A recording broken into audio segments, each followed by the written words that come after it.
तो hello everyone, क्या हाल चाल है आपके।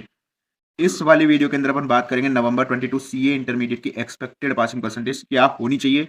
जी हाँ, एक्सपेक्टेड पासिंग परसेंटेज जो कि previous trends, past passing percentage, paper का डिफिकल्टी लेवल, इन सब को एनालाइज करने के बाद अपन निकालने वाले हैं। तो ये सिर्फ एक्सपेक्टेड पासिंग परसेंटेज है, ठीक है। एक्चुअली में वो क्या होगी वो आईसीआई जब रिजल्ट डिक्लेयर करेगा तभी पता चलेगा, बट अपन एक एक्सपेक्टेशंस लगा रहे हैं। तो वीडियो को पूरा देखना है। पहले अपन एनालिसिस करेंगे, एनालिसिस पार्ट इस वीडियो में करेंगे, देन अपन एक्सपेक्टेड पासिंग परसेंटेज पे पहुंचेंगे। तो वीडियो को लास्ट तक जरूर देखें। साथ में इसी वीडियो के अंदर मैं आपको बताने वाला हूँ एक्सपेक्टेड रिजल्ट डेट क्या हो सकती है सीए इंटरमीडिएट की, तो वो भी अपन इसमें डिस्कस करने वाले हैं। वीडियो शुरू करने से पहले अगर आप चैनल पे नए हैं तो चैनल को सब्सक्राइब जरूर करें। वीडियो पसंद आती है तो लाइक करें, वीडियो को ज्यादा से ज्यादा शेयर करें। और एक और बात, रिजल्ट क्या होगा ये भगवान के हाथ में है, बट अपन क्या कर सकते हैं, अपन प्रे कर सकते हैं। और आप लोगों को भी प्रे करना है। कमेंट बॉक्स में आप प्रे करें, आप जिस भी भगवान को मानते हैं कि रिजल्ट का पासिंग परसेंटेज जो भी हो, उस रिजल्ट पासिंग परसेंटेज में मैं भी इंक्लूड रहूं, उस रिजल्ट पासिंग परसेंटेज में एक मेरा भी नाम हो। ये चीज आप भगवान से प्रे करें। तो आइए चलिए वीडियो को कर दें शुरू। तो फटाफट से अपन सारी चीज़ें देखेंगे। तो जैसे May 22 का पासिंग परसेंटेज कितना रहा है, group 1 group 2 and both groups का अपन सेपरेट सेपरेट देखते हैं। May 22 का ग्रुप 1 का पासिंग परसेंटेज 13.30 रहा। तो वहीं पे दिसंबर 21 का पासिंग परसेंटेज कितना रहा, 20.39% रहा। जुलाई का देखेंगे तो काफ़ी ज़्यादा रहा, 25.93%, 25.93% जुलाई 21 का था। वहीं जैन का और नवंबर का, वैसे तो जैन और नवंबर तो अलग अलग अटैम्प्ट हुए, बट थे तो वो एक ही अटेम्प्ट। क्यों? क्योंकि ये नवंबर 20 का ही एक्सटेंडेड अटेम्प्ट जनवरी 21 था, इसलिए हम इसका कंबाइंड फिगर है, वो कंबाइंड फिगर देखते हैं एक बार। तो इसका कंबाइंड फिगर आप चाहे तो इंडिविजुअल भी देख सकते हैं कि इंडिविजुअली 10%, 10.29% अपना जैन का रहा और नवंबर 20 का रहा 23.84%। अगर कंबाइंड अपन देखेंगे तो 19.28% रहा जैन प्लस नवंबर का कंबाइंड। वही नवंबर एंड May 19 में भी जैसे नवंबर में 19.09% रहा और May 19 में 11.15% रहा पासिंग परसेंटेज। तो पासिंग परसेंटेज कुछ भी मतलब ऐसा सच फिक्स ट्रेंड नहीं रहा, कभी देखो एकदम से ज़्यादा फ्लक्चुएट कर रहा है, कभी ज़्यादा कभी कम, ठीक है। वहीं अगर अपन ग्रुप 2 की बात करते हैं तो ग्रुप 2 में जो पासिंग परसेंटेज है अपने, मई में 12.5% रहा, दिसंबर में 13.04% रहा, जुलाई 21 में 25, जुलाई में आप देखोगे तो चाहे ग्रुप 1 का हो ग्रुप 2 का हो, दोनों का ही परसेंटेज 25% के अप्रोक्सीमेटली रहा है। और मेरे को लगता है कि अभी तक का सबसे ज़्यादा पासिंग परसेंटेज रहा होगा, अभी तक का सबसे ज़्यादा पासिंग परसेंटेज है। उसके बाद स्लाइटली रिड्यूस होता गया, दिसंबर में भी कम हुआ, फिर मई में भी कम हुआ। और ये एनी हाउ ये पेपर्स पे भी डिपेंड करता है, जो कि अभी एनालिसिस अपन नीचे करने वाले हैं, क्योंकि अपने को ओवरऑल एनालिसिस करके एक्सपेक्टेड परसेंटेज निकालने, तो अपन पेपर एनालिसिस पे भी नीचे देखेंगे एंड देन फिर अपन फाइनली कंक्लूड करेंगे। तो वीडियो को पूरी देखते रहें, ठीक है। तो जैन और नवंबर का 14 एंड 19.64% रहा। वहीं कंबाइंड फिगर अपन देखेंगे तो 17.320, जो कि एक बहुत अच्छा परसेंटेज है, पासिंग परसेंटेज काफ़ी अच्छा है। वहीं नवंबर 19 का 11.15%। यहाँ देखोगे तो ग्रुप 1 का परसेंटेज काफ़ी ज़्यादा रहा 19, बट ग्रुप 2 का परसेंटेज रिड्यूस कर दिया। वहीं May 19 में दोनों का ही परसेंटेज है, ग्रुप 1 हो ग्रुप 2 हो, 11% के अप्रोक्सीमेटली ही रहा। बोथ ग्रुप्स की बात करते हैं। बोथ ग्रुप्स के अंदर क्या हुआ, अभी तक का मतलब पिछले जितने अटैम्प्ट हुए न्यू सिलेबस के, अभी तक का सबसे कम पासिंग परसेंटेज रहा 5.46%, कब May 22 में। रीजन्स वगैरह भी अपन नीचे देखेंगे, ठीक है। दिसंबर में 10.54% रहा, जुलाई में 8.97% रहा, और कंबाइंड अटेम्प्ट का बता रहा हूँ, इसमें कंबाइंड अटेम्प्ट का 12.71% रहा। यानी कि अभी तक अपन देखेंगे तो 10% के अप्रोक्सीमेटली चल रहा है, 10-12% यहाँ बस ये 5.46% रहा। और हाँ, अभी बस 5.46% ये रहा। वहीं नवंबर में और मई में तो काफ़ी ज़्यादा परसेंटेज थे, पासिंग परसेंटेज 19.32% एंड 16.26%, ये बोथ ग्रुप्स के परसेंटेज थे। अब इस बोथ ग्रुप में खाली वो नहीं आता जो बोथ में से बोथ पास करा, उसमें से ये होता है कि बोथ में से कोई सिंगल भी पास कर लिया ना, कोई एक ग्रुप उसका पास हुआ या बोथ में से बोथ पास हुआ, दोनों का ही फिगर इंस्टीट्यूट कंबाइन करके देता है, ठीक है। तो ये तो रहा अपना अभी तक का पहले का। बट अब अपन काम की बात चालू करते हैं अपने वाले एनालिसिस की, एक्सपेक्टेड पासिंग परसेंटेज, जो कि अपन कैलकुलेट किसके बेसिस पे करने वाले हैं, डिफिकल्टी लेवल के बेसिस पे पासिंग परसेंटेज प्रीवियस अटेम्प्ट्स के कितने रहे उनको कंबाइन करके निकालने वाले हैं।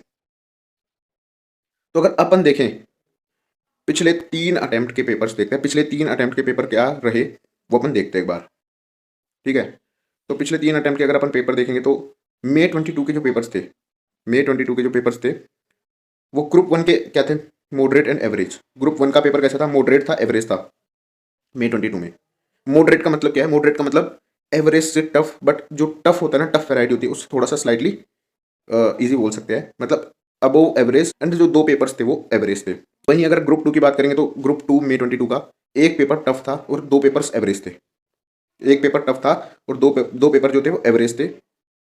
वहीं अगर अपन अभी बात करें दिसंबर 21 की, तो दिसंबर 21 के अंदर जो अपना पेपर था, एक पेपर टफ था, एक पेपर एवरेज था और 2 पेपर्स मॉडरेट थे, यानी कि 2 पेपर्स टफनेस की तरफ जा रहे थे 2 पेपर। तो यहाँ पे जैसा कि अपन देखेंगे दिसंबर 21 में, तो दिसंबर 21 का जो लेवल था वो मई 22 से थोड़ा सा कम था और खास करके ग्रुप 1 में तो सिर्फ एक ही पेपर टफ था, एवरेज भी अपन लेंथ की वजह से कंसिडर कर रहे हैं उस वाले पेपर को, ठीक है। तो अगर दिसंबर में बोलेंगे अपन, दिसंबर 21 में, तो एक ही पेपर टफ था, बाकी 3 आराम से करे जा सकते थे। तो दैट्स द रीजन कि ग्रुप 1 का जो पासिंग परसेंटेज है वो 20.39% रहा, जो कि मई 22 से ज़्यादा था। तो ओबियसली क्योंकि मई 22 से कंपैरिजन में भी पेपर्स ईजी थे तो ज़्यादा ही था, होना ही था। वहीं अगर ग्रुप 2 की अगर अपन बात करेंगे तो ग्रुप 2 में 2 पेपर्स मॉडरेट थे, जो वजह से देखोगे आपकी पासिंग परसेंटेज काफ़ी ज़्यादा कम रहा ग्रुप 2 का, 13.04%, जो कि ग्रुप 2 मई 22 के अप्रोक्सीमेटली ही रहा। क्यों? क्योंकि दोनों का लेवल ऑलमोस्ट सेम रहा, एक पेपर टफ, 2 पेपर एवरेज रहे ग्रुप 2 में, वहीं पे यहाँ पे 1-2 पेपर्स मॉडरेट रहे, ठीक है। सो दैट्स द रीजन वहाँ पे पासिंग परसेंटेज कम रहा। तो आप इससे कोरिलेट कर पा रहे होगे कि जैसा पेपर होता है पासिंग परसेंटेज अप्रोक्सीमेटली उसी के अकॉर्डिंग बनता है। ये वाली बात आप अच्छे से समझ लो। अब अपन बात करते हैं जुलाई 21 के पेपर्स की। तो जुलाई 21 में एक ही पेपर मॉडरेट था, वो भी मॉडरेट था, टफ नहीं था बिल्कुल, मतलब एकदम अपन ये नहीं बोल सकते कि टफ था या out of the box category का था कि बिल्कुल हैंडल नहीं हो सकता था, ठीक है। और बाकी सारे तीनों पेपर में एक भी एवरेज भी नहीं आया यहाँ पे, बाकी तीनों पेपर बिल्कुल बिल्कुल बिल्कुल आराम से आसानी से करने वाले थे। तो यहाँ का पासिंग परसेंटेज कितना होना चाहिए? अब तक आपने एस्टिमेट कर लिया होगा कि इन दोनों से ज़्यादा ही होना चाहिए, इन दोनों से ज़्यादा ही होना चाहिए मई 22 और दिसंबर 21 से। तो बिल्कुल यहाँ पे पासिंग परसेंटेज है 25.93%, 25.93% का पासिंग परसेंटेज किसका रहा? ग्रुप 1 का जुलाई 21 में। वहीं ग्रुप 2 के पेपर्स का हालचाल देखें तो ग्रुप 2 के अंदर एक पेपर मॉडरेट था, यानी कि ये दोनों का एक एक पेपर मॉडरेट था, 2 पेपर एवरेज भी आ गए। मॉडरेट का मतलब क्या था? टफ कैटेगरी का यहाँ पे कोई भी पेपर टफ नहीं था, ठीक है, आउट ऑफ द बॉक्स भी नहीं था, एक पेपर मॉडरेट था और 2 एवरेज थे, यहाँ पे भी कोई टफ कैटेगरी का पेपर नहीं था। सो और सिर्फ एक ही पेपर मॉडरेट था, टफ कैटेगरी का कोई पेपर नहीं था और एक ही पेपर मॉडरेट था। सो यहाँ पे पासिंग परसेंटेज जो था वहाँ पे कितना रहा? 25.11%, 25.11%। थोड़ा सा ग्रुप 1 से कम है, क्योंकि थोड़ा सा ग्रुप 1 से थोड़ा डिफिकल्ट, क्योंकि 2 पेपर एवरेज थे वो इसको इम्पैक्ट किए हैं, बट ऑलमोस्ट सिमिलर ही है, क्योंकि एवरेज पेपर पासिंग पे ज़्यादा इफेक्ट नहीं डालते हैं। एवरेज पेपर में पासिंग पे इफेक्ट इसलिए नहीं डालते क्योंकि एवरेज में पास हो जाते हैं मोस्टली सभी लोग जब पेपर्स एवरेज आते हैं।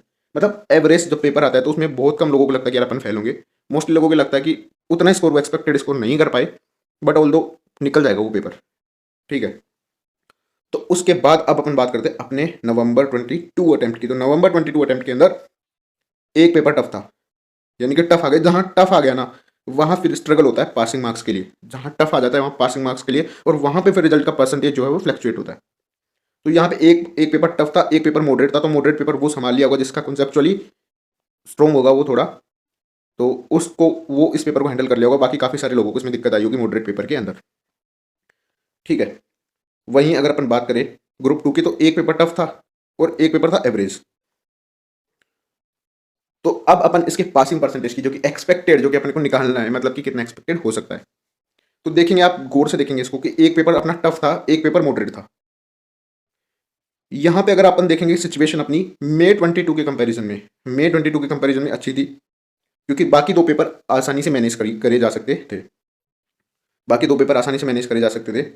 इस वाली कंडीशन में अपन क्या बोल सकते हैं कि मई 22 से अपना थोड़ा सा सिचुएशन सही था पेपर्स के मामले में। बट अगर अपन बोलेंगे दिसंबर 21 एंड जुलाई 21, तो यहाँ इनके कंपैरिजन में अगर अपन बोलेंगे तो नवंबर 22 का अटेम्प्ट डिफिकल्ट था, बट मई 22 से अपन सही बोल सकते हैं इसको, मई 22 के कंपैरिजन में सही बोल सकते हैं। तो अगर अपन वैसा देखेंगे तो इस सिचुएशन में अपनी पासिंग परसेंटेज कितनी निकल के आ सकती है? अगर अपन इस तरीके से कंपेयर करेंगे तो ग्रुप 1 की पासिंग परसेंटेज हो सकती है 15 से 16% के अप्रोक्सीमेटली। कितनी हो सकती है? 15 से 16% के अप्रोक्सीमेटली अपनी पासिंग परसेंटेज हो सकती है ग्रुप 1 की। वहीं पे अगर अपन ग्रुप 2 की बात करते हैं, ग्रुप 2 की, तो ग्रुप 2 में क्या था? एक पेपर जो था वो टफ था और एक पेपर एवरेज था।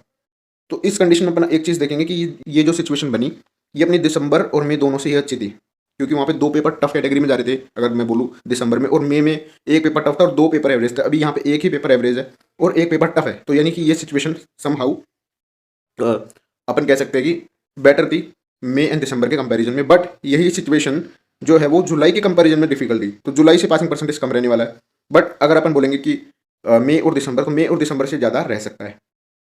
अगर अपन इसकी सिचुएशन को रिलेट करें, वैसे तो ये ग्रुप 1 से कोरिलेट होती है, ग्रुप 1 ऑफ दिसंबर 21, से कोरिलेट होती है। तो दिसंबर 21 का पासिंग परसेंटेज कितना होता है? 20.39% ग्रुप 1 का। बट ये सीन यहाँ पे ये है कि यहाँ पे प्रैक्टिकल सब्जेक्ट ज़्यादा है और वहाँ पे क्या है, थ्योरेटिकल सब्जेक्ट ज़्यादा है, जहाँ पे मार्क्स के डिडक्शन के चांसेस ज़्यादा होते हैं।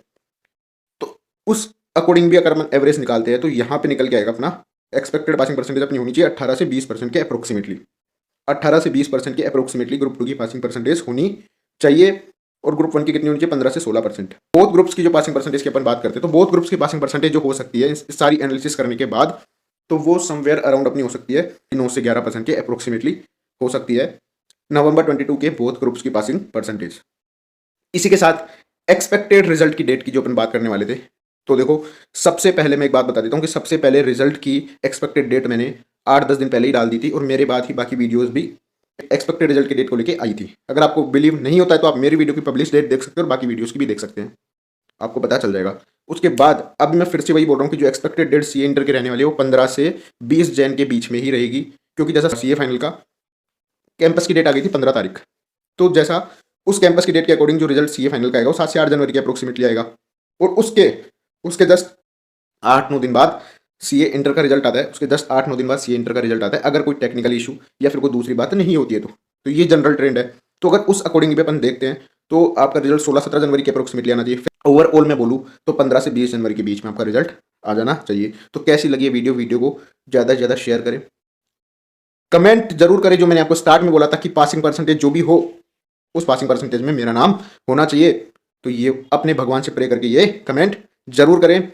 और वीडियो पसंद आती है तो वीडियो को लाइक जरूर करें।